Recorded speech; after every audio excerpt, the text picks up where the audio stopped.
everybody. I'm Ron Carlson. I played Tector, and I produced the movie with Kevin and Hank. Hey everyone, my name's Kevin Brooks. I play Walter in Glowzies, and I co-produced the movie. Hey guys, I'm Ruben. I did not produce the movie, but I am playing Smelly for obvious reasons.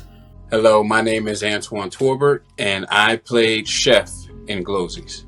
Hey guys, I'm Hank Braxtan. I directed the movie Glowzies, and I also co-wrote it and co-edited it and did some other stuff. Hey! Surf's up, dude! Welcome to Faraway Canyon. A place where you can keep a secret. There was an accident. And bury it for 1,000 years. It's a genuine blue site, sir. Something happened in that mill. Something that none of us can remember. You're not thinking of going in there. We just drove like 100 miles to get here. What do you kids want with that old mill? Hey! Hey! Man, we can't go down into the terrifying depths of some terrifying basement with you guys. What don't you kids understand about federal property of the United States government upon which there is no trespassing? Pete Leonard? It's an alien element, not from this world. This stuff has gotten loose. Woken up. Technically, sir, it's gotten loose. Correct. But theoretically, it's woken up. Gentlemen, this situation is a bit of a tight taco. we don't have much time, A nuclear strike is required. but maybe we can stop that stuff before it leaves this valley. Scorched earth. Witness a different kind of horror and a different kind of hero. Why are we running? Instinct! We're both seeing funny things that aren't there. There must be some kind of fuse or something down there.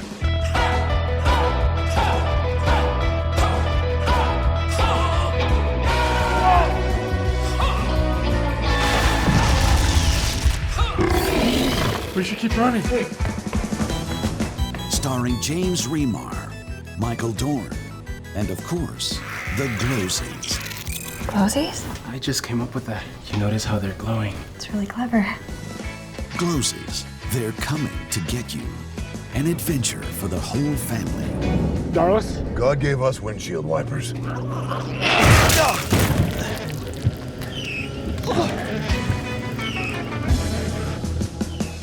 The plot to Glowzies is just a fun, incredible, scary thrill ride that everyone's going to enjoy. Glowzies is about an old uranium mill that was abandoned a long time ago and sealed off by the government because it had become infested by an alien slime from unknown origin.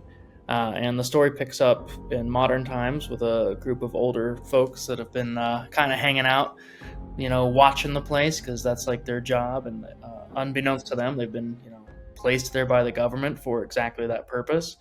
And when all hell breaks loose, they're the only ones that know how to stop it. There are definitely zombies. They're green. Hank did an incredible job. The rest of this cast did an incredible job. It's just it's a fun adventure, but everyone can watch it. I think most of us probably started doing what we do when we were kids. I actually served in the Army for a while before I realized you could make a career out of making movies at all. It just never clicked. I just did it for fun. So, moved to LA after a while, after film school. Worked there, met a lot of these guys there over the years. And when I finally made my first film, they kind of snowball after that. You make another one and another one. I started making movies back here in my hometown again after doing 12 years in Los Angeles, and met some people here, that the guys that wrote the comic book, that wanted to turn this into a film, and they were like, oh, there's somebody that makes movies here in Western Colorado. And that's how I fell into Glowzies. The movie I made with Ruben and Antuone called Dragon Soldiers was on the marquee at the local theater here because we were doing a little premiere. And it said the movie made in Grand Junction. And so the guys that have been trying to get this movie made forever were like, oh, there's these guys right here. We got to find this Hank Braxtan guy. So I started in college. I was an English major, and I was writing, short stories, poems, all these things. And I thought, hey, I'm going to write a screenplay or a play or something. So let me take an acting class to see what it's like from the inside, from the character's point of view. It's supposed to be this, outside voice. And I took the class, and that was it. The bug bit me. It was amazing. And then from then, just moved back to New York after college and started doing off Broadway. And then went back to LA and got a lot of TV and film stuff going on. And then Hank put me in his first LA feature, Chemical Peel, and then a couple others, which Antuone was with me in, Dragon Soldiers and Jurassic Hunt, and we did those. And then called us in for Glowzies. I didn't start acting until I was 31. Before that, I was a boxer, and right before acting, I was a bodyguard and a bouncer. But I've always had the bug for acting. It's something I wanted to do since I was little. So at age 31, I finally took off to LA to pursue it. And I met Hank, I want to say in 2017 or 18 for Dragon Soldiers. And me and him have been working together ever since. To get into the business, I went to University of Utah for painting and drawing. And that was, on the first and third floor. And then on the second floor was the film department. So I graduated in painting and drawing and then minored in film because I became very good friends with everybody in the film department. Those were like my crew. So I'd go off and I'd paint, but I'd come down and hang out with them on the weekends and like make their films and do different things. And then they had me act in some of their films, because in film school, you just kind of like, anybody that can do anything, you kind of do that job. So they ended up casting me in a couple of these films, and I went to grad school in New York, and I only went for one semester and interned at MTV. And then I was like, I'm not going to grad school, and I moved to LA. And then one thing led to another, and I really, pursued really filmmaking. And as a way to subsidize the filmmaking, I had the right look for a lot of commercials at that time. And so I did, and at that time, like in the mid 90s, you could do a commercial and it paid a lot of money, and you could support yourself. And like the first year I was here, I did like 7 commercials, and that ended up kind of snowballing into like me getting an agent, like a theatrical agent. And I did a couple of series and a couple of small films. And then eventually I through those, I read a lot of scripts that I was auditioning for. I auditioned for the movie Little Women with Winona Ryder. I auditioned for Friends. I auditioned for the movie Clueless, none of which I got. But the greatest thing about that is I got to see, this was really the internet, I got to see how scripts were put together, and not reading a friend's script from film school, but reading things that were actually getting made. And then from that, I had an idea, and I incorporated kind of the structure from one of those scripts that was a comedy script into my own script. And that's how I ended up selling it and getting my first feature film made. And then so primarily from then on, I haven't acted. And the last time I acted, then I ended up meeting Hank, and we met, and I was doing this movie for Lionsgate called Lifeblood. And we worked on that together when he had just moved out to LA. So this was around 2007. And then Hank and I did a movie called Unnatural together, and I had written it, and then I ended up playing a role in it. And James Remar was also in that. Hank came to me about Glowzies, and he's like, hey, I really want to upcast this and do a couple of things. Let's think about who we could put in this movie. And literally the next day, I walked in to the Beverly Center, and I ran into James, and I'm like, hey, I've got this movie, we're going to do it. And he's like, are you going to do it? And I'm like, I'm going to do it. And he's like, okay, I'm in. And so that was my real producing credit on the film. And then, I just tried to keep up with the rest of the guys in Remar to make the movie. I was a problem child. I'm from Long Island. I was born in, like everyone else my age, I grew up obsessed with Jim Carrey.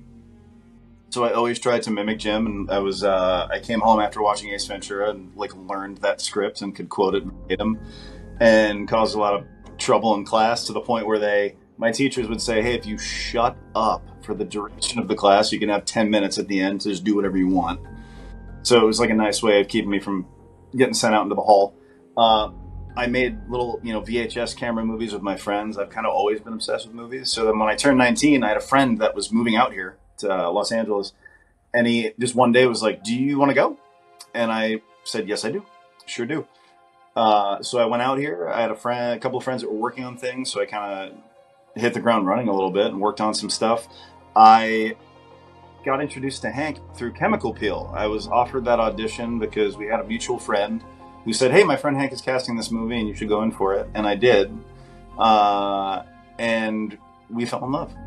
I did the movie and it was killer. And then I came back for another movie with him for for one really, really tiny scene that was really neat to do. And then I got an email from Hank and Ariel that said, hey, are you interested in doing this kind of silly, family-friendly zombie movie? And the rest is kind of history. I had a lot of, it's not a spoiler. Yeah, I get a lot of Glowzy makeup on me, like a lot of latex and stuff. And I had a beard at the time and the whole thing. And the first day they put it on, this gentleman who put it on, when he was taking it off, wasn't exactly gentle and peeling skin and hurting. And I didn't like that. So I went to Hank and I spoke with him. And then the next day there was this young woman who was wonderful, gentle, put it on, very meticulous. And I was a happy camper from then on. Another memorable moment was a night of 50-mile-an-hour winds. We're filming in Colorado, so you have to be prepared for weather. I kind of try to build as much flexibility into a schedule as I can. When you're shooting a low-budget indie film, you don't have a lot of that flexibility because every single day is costing you a ton of money just to have people there, so you have to get things done. But yeah, we had the night of our big grand finale of the movie, the climax battle of the film planned, and about midnight, the wind picked up, and it was like the craziest wind we've had, and I've seen in a long time, even here. And a lot of us were just like kind of huddled around, like thinking, like, oh man, do we wait this out? And I was talking to the DP, and he's like, oh, let's just shoot. And it's like, dude, everyone's cold, no one can hear anything. Like, there's lights on the ground. It looks like crap. I don't know why anyone would want to film this.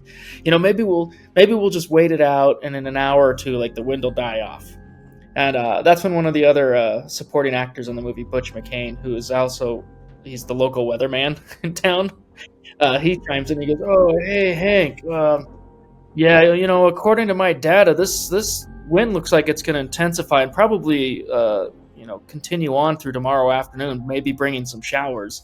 Something like that. He said it just like a weatherman. It was funny, and that was enough information at the time for me to pull the trigger on the move the whole operation inside the barn. And then they all packed up and then moved it down to an inside facility and shot an exterior that they shot interior. I was expecting maybe we'd get rain or something because it's November in Colorado, but the wind was a bit of a surprise. But we were ready. We had a blue screen set up, and we just dropped back inside and did the best we could on a blue screen. And I think it works pretty well in the film, actually. And I actually like the look of the whole climax of the film.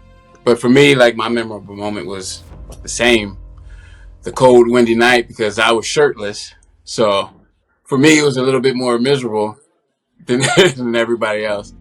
But other than that, like, just the laughs and just talking to Ron and Ruben and James and meeting Kevin, and like, those are my favorite moments. Anytime you get to bond on set with the other actors and it's a good set and everybody gets along, that's more memorable to me than anything else. And that's how it was for everyone. It was a community effort, and we're all friends, and that's a piece of the movie that I think really works with the film, is that, like, a few of us didn't know each other, and I didn't know Antoine before, but some of the other people, we were all friends, and again, they're all connected to Hank. They're all Hank's friends, and so he assembled it.